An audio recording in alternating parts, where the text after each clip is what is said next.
बिस्मिल्लाहिर्रहमानिर्रहीम। अल्लाह का फ़ज़ल है, उसका करम है कि हमको अल्लाह ताला ने ईमान की नेमत अता फ़रमाई और हम अपने आप को मोमिन कहने और मुसलमान ज़ाहिर करने में अपने लिए फ़ख्र और अपने लिए एज़ाज़ और इज़्ज़त समझते हैं।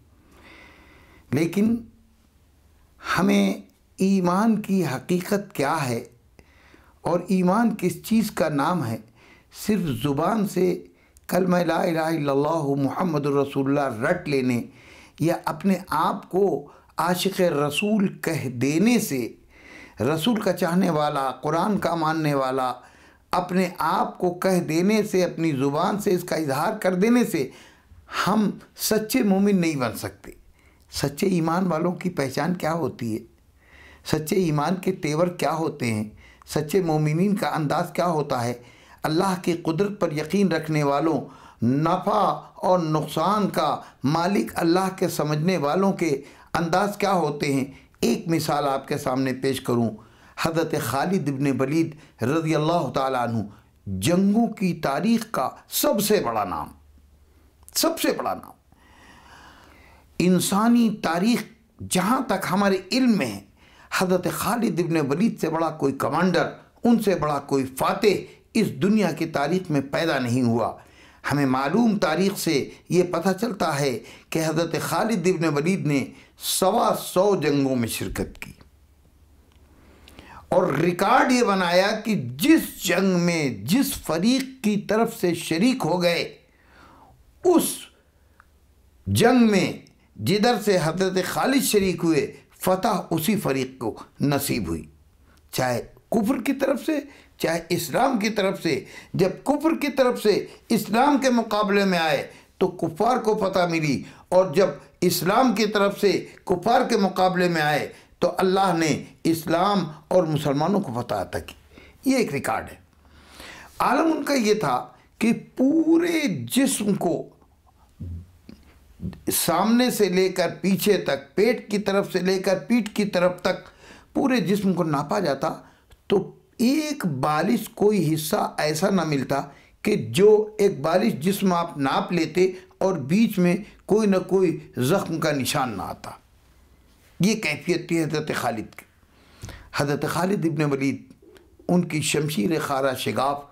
आलम यह था कि हज़रत खालिद रज़ी अल्लाह ताला अन्हु ने अपने लिए मखसूस अंदाज की तलवारों का इंतखाब किया था। ख़ास तौर से तलवार वो बनाते थे, चौड़ी तलवार होती थी और उसमें दोनों तरफ धार होती थी, और दोनों हाथों में तलवार लेकर वो सब में घुसते थे। और बड़ी से बड़ी सब में जब घुसते थे खालिद, दोनों हाथों में तलवार लिए हुए, तो भगदड़ मच जाती थी मुकाबले। खालिद आ गए, खालिद आ गए, एक हंगामा हो जाता था। यही खालिद इब्न वलीद है। एक मरतबा एक जंग के मौके पर खालिद इब्न वलीद रज़ी अल्लाह ताला अन्हु मौजूद थे मैदान जंग में। एक बूढ़ी औरत को लाया गया हज़रत खालिद की खिदमत में। हज़रत खालिद ने देखा एक अजनबी चेहरा है, बूढ़ी उम्र की औरत है। पूछा क्या मामला। लाने वाले सिपाही ने बताया, कमांडर, ये एक औरत है जो अपनों में से नहीं है, बाहर से कहीं से आई है, लेकिन अजीब औरत है कि हम लोगों ने हर जतन कर डाला कि ये बताए कि ये कौन है, कहाँ से आई है, क्या मकसद है। कुछ बोलने को तैयार नहीं, कुछ बताने को तैयार नहीं, और जाहिर है कि हमारी नहीं है, हमारे दुश्मनों में से इसका मंसूबा क्या, इसका इरादा क्या है, हम नहीं पता कर पाए। हज़रत खालिद ने कहा, अच्छा रुको, उस औरत को बड़ी इज्जत के साथ बिठाया, बैठ जाइए, बड़ी भी बैठ जाइए। बैठ गई वो। उसके बाद बड़े प्यार से पूछा कि आप अपने बारे में बताइए, आप कौन हैं, कैसे हमारे लश्कर में आ गई, हमारे सिपाहियों के बीच में क्यों घुसकर आप आ गई, क्या मंशा है आपका, कौन है। बुढ़िया बड़ी समझदार, बड़ी चालाक और बड़ी तर्रार थी। उसने कहा कि जाहिर है कि मैं तुम में से नहीं हूँ, और जब तुम में से नहीं हो तो तुम्हारे दुश्मनों में से हूँ। अब मैं आई, जो मिशन अपना लेकर आई थी, उसमें कामयाबी मुझे नहीं मिली, मैं पकड़ी गई। अब जाहिर है मैं तुम्हारे सामने हूँ और तुम्हारे दुश्मन की हैसियत से हूँ, तुमको जो सलूक मेरे साथ करना है करो। हज़रत खालिद ने उसकी ये बेबाक गुफ्तगू देख करके अंदाज़ा किया कि कोई ख़ास चीज़ है। हज़रत खालिद ने पूछा कि अच्छा ऐसा है कि अगर आप हमको सही सही बात बता दें तो हम आपसे ये वादा करते हैं, आप अपनी हकीकत बयान कर दें, क्यों आई, कौन हैं आप, बता दें तो हम आपको माफ़ कर देंगे, हम आपकी जान बख्शी कर देंगे। बुढ़िया हंसी, ठट्ठा लगाया, कहा बेटे तुम मेरी औलाद के बराबर हो, तुम देख रहे हो मेरी और तुम्हारी उम्र में क्या फ़र्क है, अंदाज़ा कर रहे हो। मैं समझ नहीं रही हूँ कि ये एक जंगी चाल है जो तुम मेरे साथ चल रहे हो। मैं अपनी जान से भी हाथ दूँ और अपना राज भी तुम्हारे सामने उगल दूँ ताकि उस काम को कोई दूसरा भी अंजाम ना दे सके। ऐसा नहीं हो सकता, तुमको जो करना है करो, मेरी जान ले लो, मगर मैं तुम्हारे फरेब में, तुम्हारे झूठ में, तुम्हारे खुदा में, तुम्हारे धोखे में आने वाली नहीं, इसलिए तुमको जो कुछ करना है करो। ये सुनना था कि हज़रत खालिद को जलाल आ गया। कहा बड़ी भी, क्या कहा आपने? मोहम्मद के ग़ुलाम ने आपसे वादा किया है कि अगर आप सच बता देंगी तो आपका बाल बेकार नहीं होगा। आपने दुनिया को देखा होगा, आप इसको जंगी चाल कह रही हैं। मैं आपसे कहता हूं मोहम्मद के ग़ुलाम झूठ नहीं बोलते, मोहम्मद के ग़ुलाम धोखा नहीं देते। मोहम्मद रसूलुल्लाह के ताबेदार, उनके फॉलोवर, उनके मानने वाले उनकी तालीमात पर अपनी जान को कुर्बान तो कर सकते हैं लेकिन उनकी तालीमात से मुनहरिफ नहीं हो सकते। आजमाइए, आजमा के देखिए, एक मोमिन की जुबान भी देखिए, सच बोलती है कि झूठ। जब इस यकीन के साथ, इस तनतने और इस तेवर के साथ खालिद इब्ने वलीद ने उस बूढ़ी औरत से बात कही तो बूढ़ी औरत ने अपने जूड़े से एक पुड़िया निकाली, जूड़े में जो रखी हुई थी, और उसको खोला। कहा ये है, मैं लेके आई थी। पूछा ये क्या? कहा ये जहर है। कहा क्यों लाई थी? कहा तुम्हें खिलाने के लिए। तुम खालिद हो ना? कहा हाँ। कहा तुम्हारे लिए लाई थी। क्यों, मेरा कसूर क्या है? खालिद ने पूछा मेरा कसूर क्या है? बूढ़ी कहती हाय खालिद, तुम हमसे पूछ रहे हो कसूर क्या है? कैसे कैसे हमारे कड़ियल जवानों को, मैं यहूदिया हूं, मैं यहूदी औरत हूं, तुमने मेरे कैसे कैसे कड़ियल जवानों को काट डाला अपनी तलवार से, किस तरह कत्ल कर दिया। तुम अब हमसे पूछते हो कि मेरा कसूर क्या है? तुमसे ज्यादा इस जमीन पर हमारी निगाह में काबिले नफरत, काबिले मलामत कोई दुनिया में शख्स नहीं है।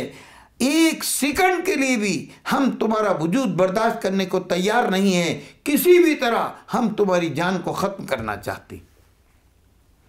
खालिद इब्ने वलीद ने कहा बड़ी भी, क्या मैंने आपके जवानों को रात की तन्हाइयों में, घरों में घुसकर, धोखा देकर, डकैती के ज़रिए, चोरी के ज़रिए, अंधेरे में कत्ल कर दिया? ऐसा कुछ हुआ?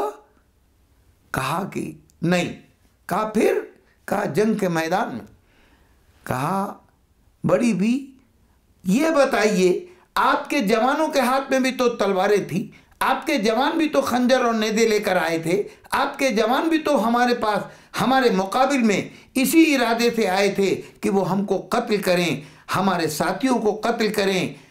अगर वो अपने इरादे में कामयाब नहीं हो सके और हम अपने इरादे में कामयाब हो गए तो क्या इसमें हमारा कसूर क्या है? आपके जवानों को क्या हुआ था? आप कहती हैं वो कड़ियल थे, आप कहती हैं वो जवान थे, आप कहती हैं वो जंग के माहिर थे, तो फिर उनकी तलवारों ने क्या काम क्यों नहीं किया? उनके नेज़े जंग क्यों खा गए? हमारी तलवार ने क्यों काम किया? इस पर आपने गौर किया? मुकाबले में आए, आमने सामने का मुकाबला हुआ, एक फरीक हावी हुआ, दूसरा फरीक मगलूब हुआ। इसमें कसूर क्या, ऐसा क्यों हुआ? बुढ़िया ने हंस के कहा, बेटा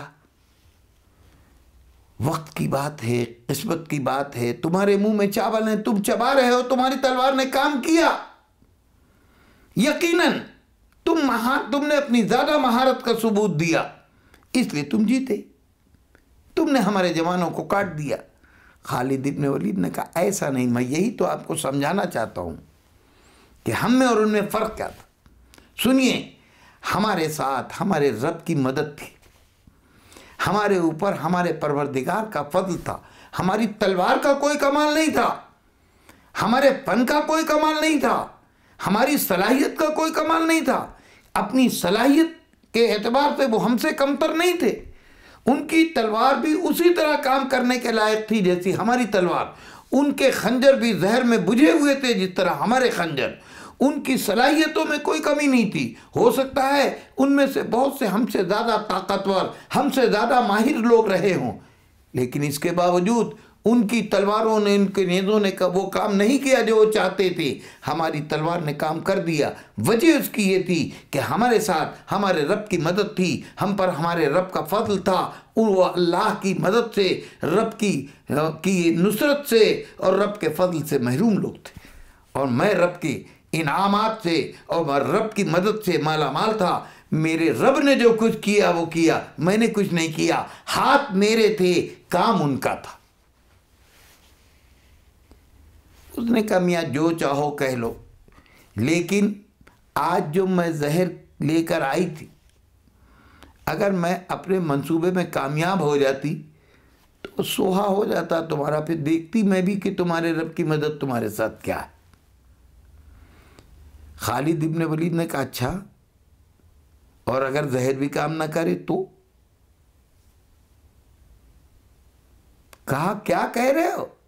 कहा, ये इसलिए कह रहा हूं कि तलवार ने काम नहीं किया, तो ये भी तो हो सकता है मेरा रब जहर से हलाकत की ताकत को छीन ले। बुढ़िया ने बड़े एतमाद से कहा, ये जहर ये वो है कि तुम्हारी पूरी फौज को खिला दिया जाए, सब पटरा हो जाए, इतना खतरनाक जहर। खालिद इब्न वलीद ने कहा, अगर मेरा रब चाहे तो। बुढ़िया ने भी तड़क के कहा, तुम्हारा रब चाहे तो और न चाहे तो जहर अपना काम करेगा। ईमान वाले थे, नबी के सजाए थे, नबी के संवारे थे, वो कैसे इतना बड़ा चैलेंज बर्दाश्त कर पाते? आ गया जोश, पूरा जहर हथेली में उंडेला और सामने अपने सिपाही से कहा, पानी लाओ, मैं अपने रब की ताकत इसको दिखा दूं। पूरे लश्कर में हलचल मच गई। ये क्या हो रहा? जज्बात की रो में आकर खालिद कितना बड़ा कदम उठा रहे हैं, जहर फेंकने जा रहे हैं, जहर फेंकने जा रहे हैं। ये जज्बात है। सिपाही खड़ा का खड़ा रहा, हिम्मत नहीं हुई उसकी पानी लाने। खालिद इब्न वलीद तड़क कर एक मरतबा खड़े हुए, कहा, तुमको भी कुछ शक है क्या?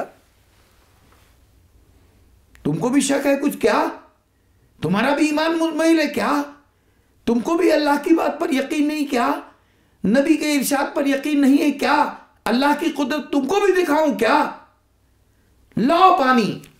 और फिर उसके बाद खालिद इब्न वलीद ने वो जहर लिया और कहा, बिस्मिल्लाहिल्लज़ी ला यदुर्रु मास्मिही शैउन फिल अर्ज़ि वला फिस समा वहुवस समीउल अलीम। उस अल्लाह के नाम के साथ कि जिसके नाम की होते हुए ज़मीन और आसमान में कोई चीज़ नुकसान नहीं पहुंचा सकती, उसकी मदद शामिल हो। ये कहकर जहर फांका, पानी पी लिया और उसी तरह मुस्कुराते हुए बैठे।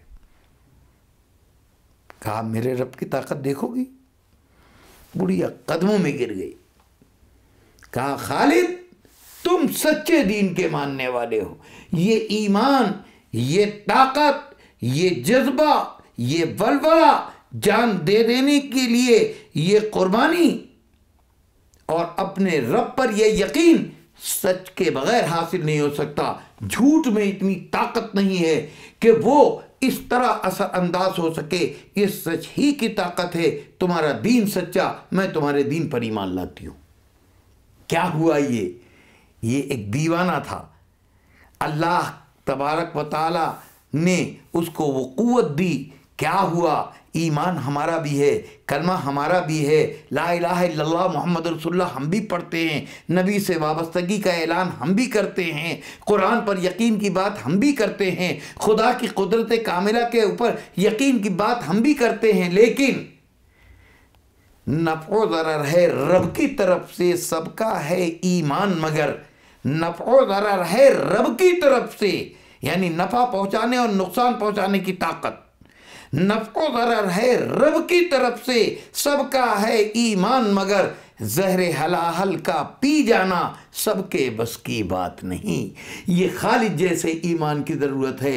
अल्लाह तबारक व तआला हमको भी वो ईमान अता करे कि जो सहाबा किराम रिज़वानुल्लाहि तआला अलैहिम अजमईन को नसीब हुआ था। क्योंकि कलमा हमारा भी वही, नबी हमारा भी वही, कुरान हमारा भी वही। अल्लाह अगर हमको वो ईमान अता कर देंगे तो आज हम भी खालिद की तरह बेमिसाल बन जाएंगे, लाजवाल बन जाएंगे। अगर हमको अल्लाह तौफीक दे, अल्लाह तौफीक अता फरमाए। वमा तौफीकी इल्ला बिल्लाह अलैहि तवक्कलतु व इलैहि उनीब।